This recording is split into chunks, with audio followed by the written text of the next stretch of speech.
So we have the original Mr. T today. So T. Christian Helms, founder of Helms Workshop in Austin, creative director, designer, writer, entrepreneur, investor, who also once designed a logo in a Burger King bathroom, I'm told. And I'd love to take a poll of designers out there who've actually done the same thing. I know you think you're a unique snowflake, but I'm sure there are other weird places that designers have had to rush designs. But I like that story, and we'll get back to that. I And would like to Christian, take a, oh, go ahead. Christian has spoken across the country, sharing insights on creative identity, lateral thinking, personal branding, and how to find wonder in chaos. So, Christian, welcome. Thank you for having me. Let's get to Burger King, shall we? So I want to take a poll on how many people actually get that reference because very few people do at this point. It's from a hip hop song from the 90s by a band called Digital Underground. So if you Google something along that lines, you'll eventually find it.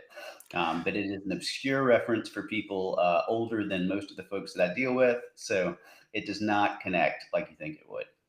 Well, I don't want to give away your age, but when I went through your CV, I saw Pentagram. So Mhm. I mean, yeah, that's sort of we had Stone Age, Iron Age, Pentagram, and then Industrial Revolution, etc. Yeah, For exactly. the for those who know. Now, I want to talk to you a little bit today about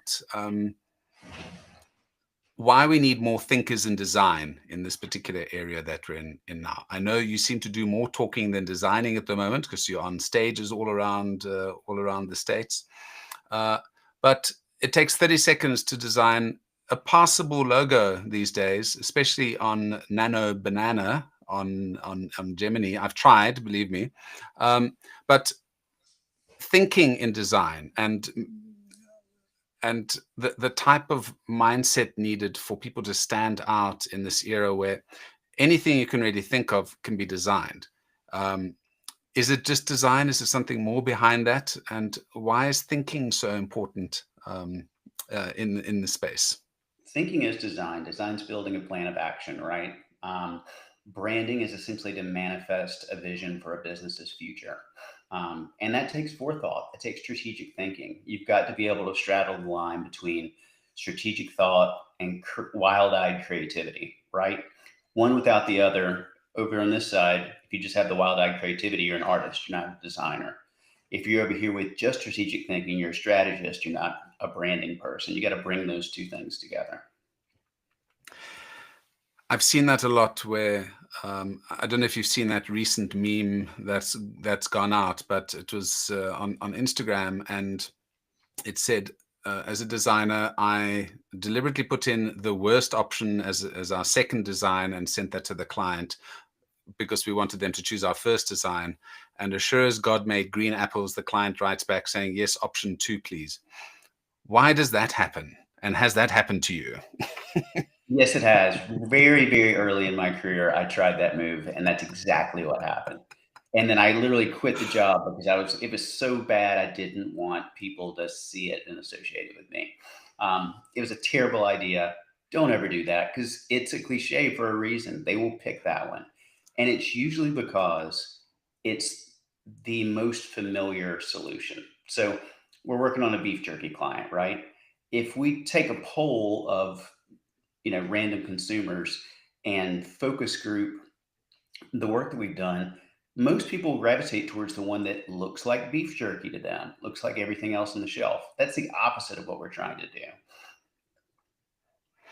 Yeah, I mean, it's happened to me too many times. I obviously wasn't as brave as you and didn't stop doing it immediately. But it unfortunately has happened when you have design 1, 2, and 3, and they go for the simplest, easiest version because it's very difficult for a customer to be visionary and Mhm. to take that difficult step. Because as you mentioned, if everyone else in the beef jerky space is looking as it's red and brown and it's got horns on it, that stands for jerky.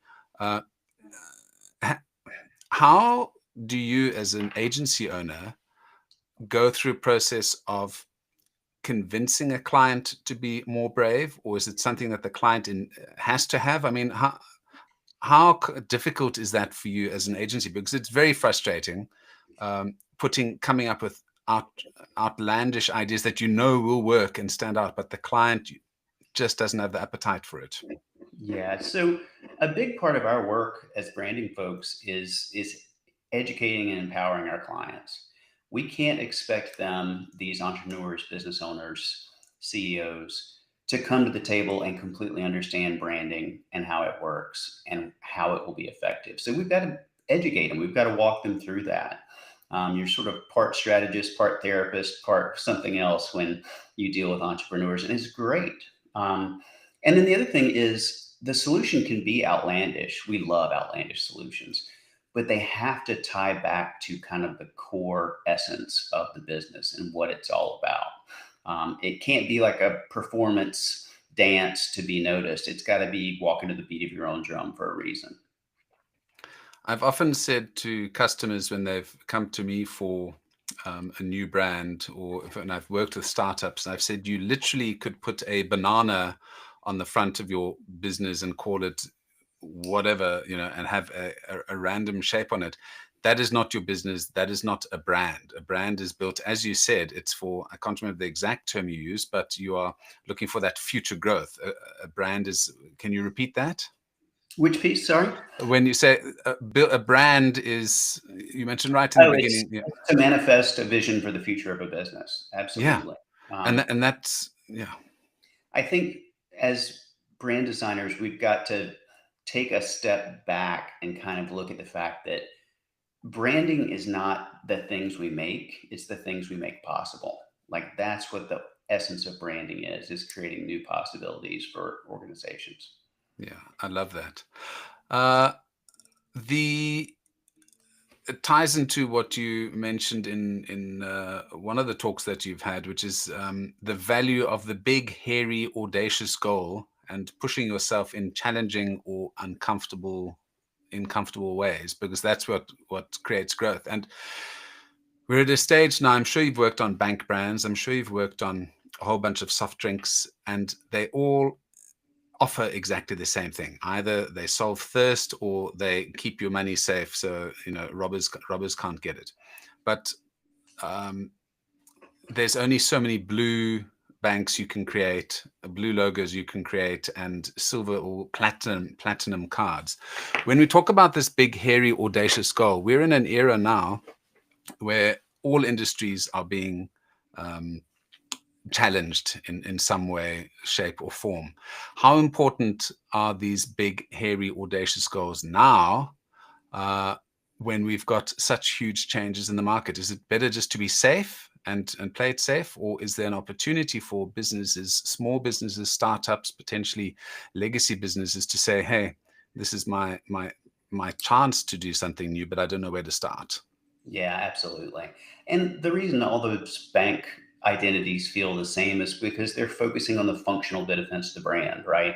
This amount of interest, these services, free toaster we're going to get you, those things, rather than getting into the emotional and the social benefits of a brand. So how it makes someone feel about themselves to be associated with this brand, or what it says about them to other people. That's kind of the higher stuff that really starts to resonate with people and get sticky.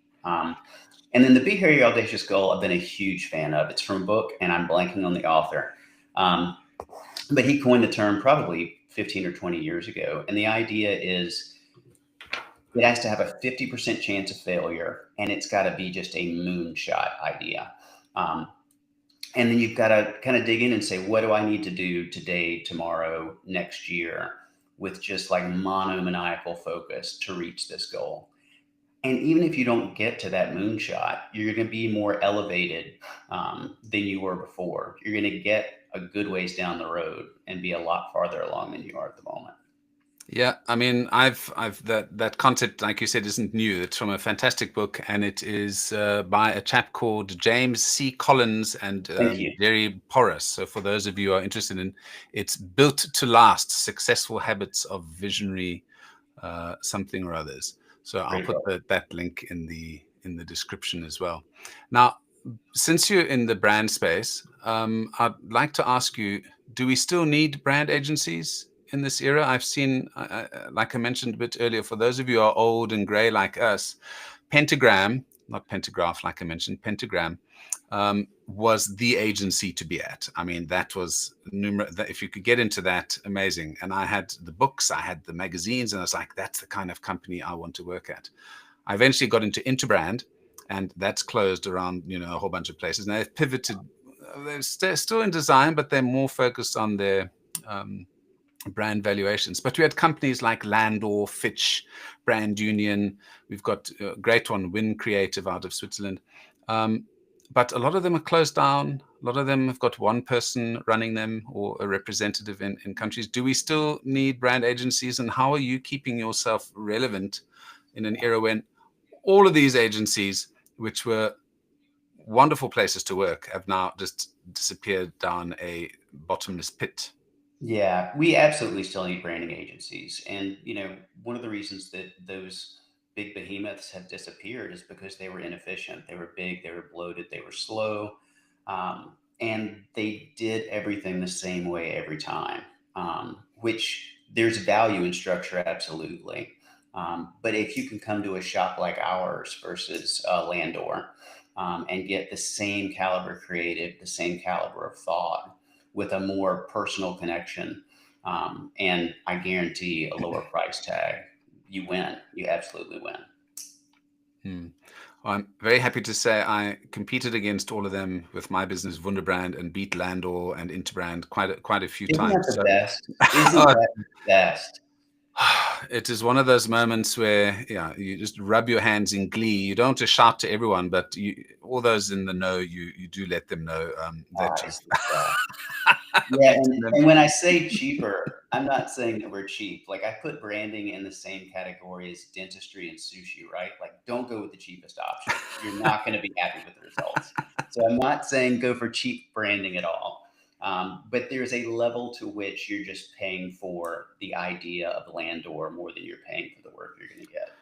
Well, it goes back to that saying that nobody ever got fired for hiring McKinsey. So it's the same thing. If you bring in these big boys, they, no matter what they bring to you, the management will say, yes, well, it's McKinsey or it's Landor or it's exactly Interbrand, and it must be good. And that's, just to piggyback on that, that's why I'm so proud and excited when we beat those folks out, because somebody took a risk and said, we're going with the smaller guys. We're going with the scrappy underdog versus the big behemoth Goliath. And we work extremely hard to make sure that pays off and makes them look like absolutely brilliant human beings. Absolutely. So you're like the Avis of branding agencies. Please don't compare us to any rental car company. Make us like the Turo of branding agencies. It's just that Avis had such a wonderful brand slogan with that we're number 2, so we try harder. So that's why I really love them as as an example.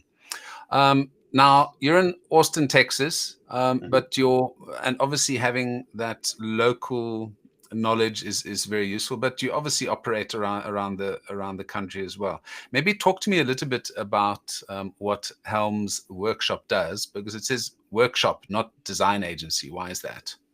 Just to stand out.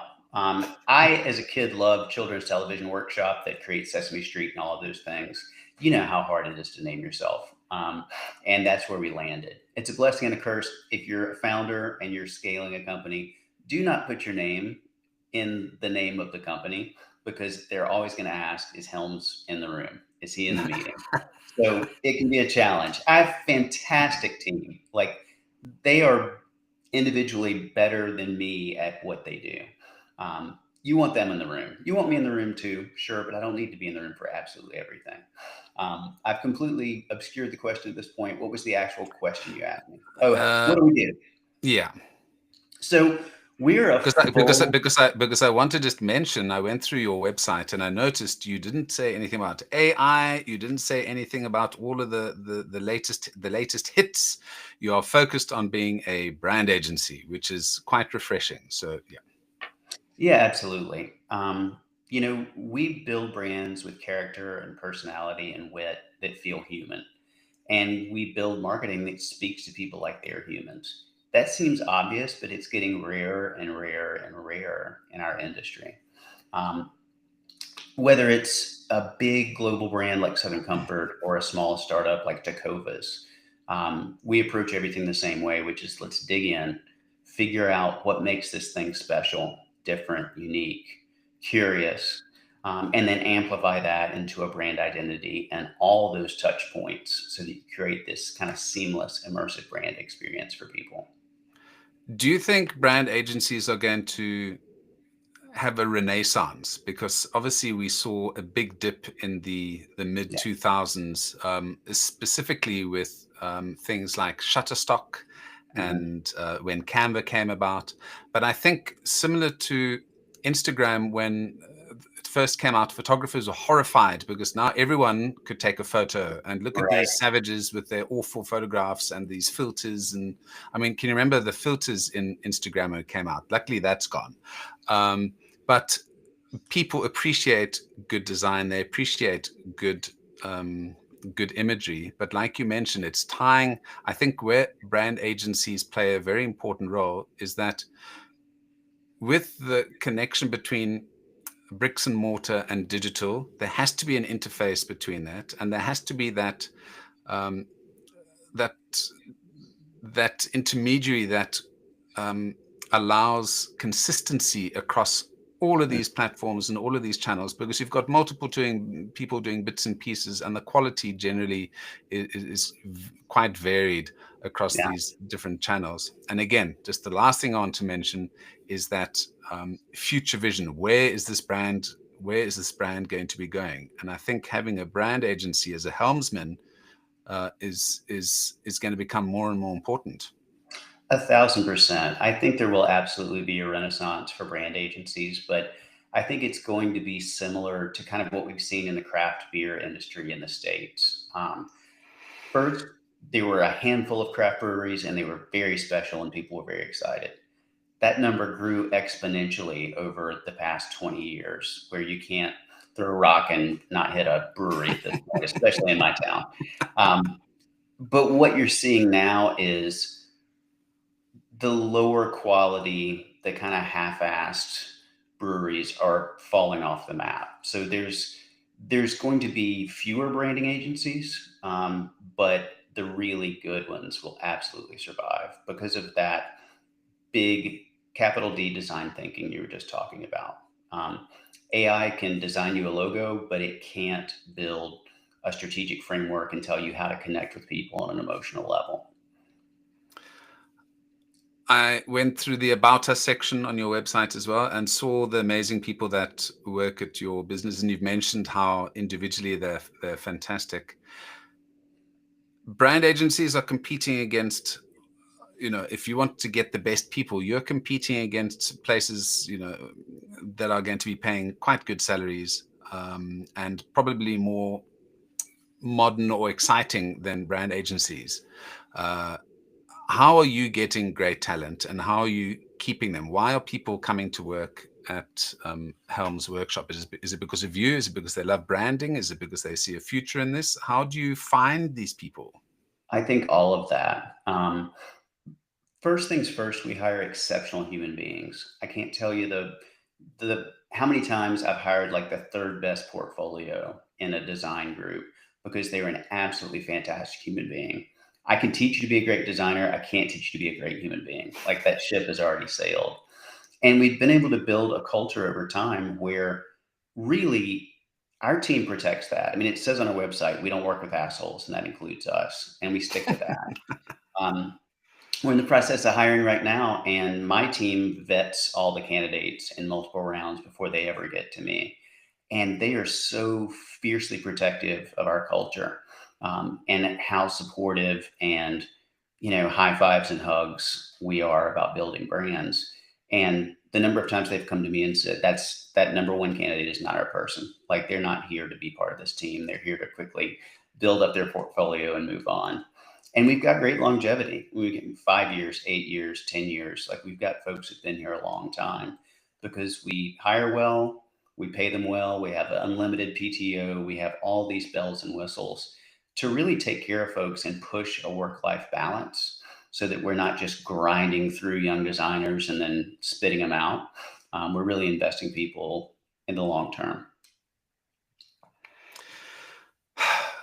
You do a lot of talks because you've had some interesting personal challenges with illness. I won't be going through that in this podcast, but talk to me about how do you keep motivated? Because obviously you've managed to keep the business going for over 15 or 10, 15 years now. And you go through dips and troughs. What excites you about this industry? Why haven't you given up or just done coaching, or what keeps you motivated and excited about your industry and your business? A big part of it is that team and all these different perspectives and unexpected solutions that I wouldn't have come up with, that I can help them shape into something that's going to be absolutely stellar. And I really love building brands. I still get giddy when we see a brand that we built out in the world. I can't turn that off. Um, it's just fantastic. I was having beers the other day with a friend of mine who's a scientist, and he said, "Man, I do not know how you do what you do. You have to reinvent the wheel every day." And my answer was, "Yeah, but I get to reinvent the wheel every day. Like, that's fun." Yeah. It's not fun for everybody. We had a team member years ago who eventually, after 5 or 6 years, moved on and went to the safest, most routine brand job, design job he could, because he was like, the stress of coming up with new ideas every day is just too much for me. Like, I want something easy. So that's not me. I'm the opposite of that. I want a new challenge. I want a new industry to work in. I want a new client who's fired up about something. I want that big, hairy, audacious goal to help them meet. Like, that's motivating. It's exciting. If you're not excited by that, you're in the wrong industry. As you mentioned, very exciting space. There's always something new. So, you mentioned the jerky brand. You've worked on jerky brands, and you've worked on a variety of different industries. So you're not just focusing on the healthcare industry. I remember at Interbrand, we had a healthcare division, and I would have hated to work with that, just coming up Oh, with yeah. new names for drugs the whole time. So that must have been very, very dull and boring. But yeah, very, very exciting, exciting industries. So for folks who want to uh, learn a little bit more about your business, and perhaps see some of you in action online, where can I send them? Yeah, absolutely. So helmsworkshop.com is our website. You can get a really good sense of what we're about and the type of work we do, the type of clients that we love. And then just Google me, and there are tons of videos of podcasts and all that stuff out there of me speaking. One in particular that is a favorite, I did a talk for Creative Mornings a number of years ago. And it's short and sweet, but really impactful and personal at the same time. So that's a good place to start. Great. I'll try and find that link and stick it in the show description. Awesome. Christian, it's been great chatting to you, and I hope you've motivated people to rethink about brand agencies as a viable career choice. And for those of you who don't just want to rely on Canva and Fiverr and Interbrand and Landor, there are other options like Helms Workshop. So, I Christian, love that you present Landor and Canva as two equal options. That is that is ballsy. That's fantastic. But absolutely, I hope this was useful, and I really enjoyed it, Nicholas. You're great at this. good to chat to you. Bye. Bye.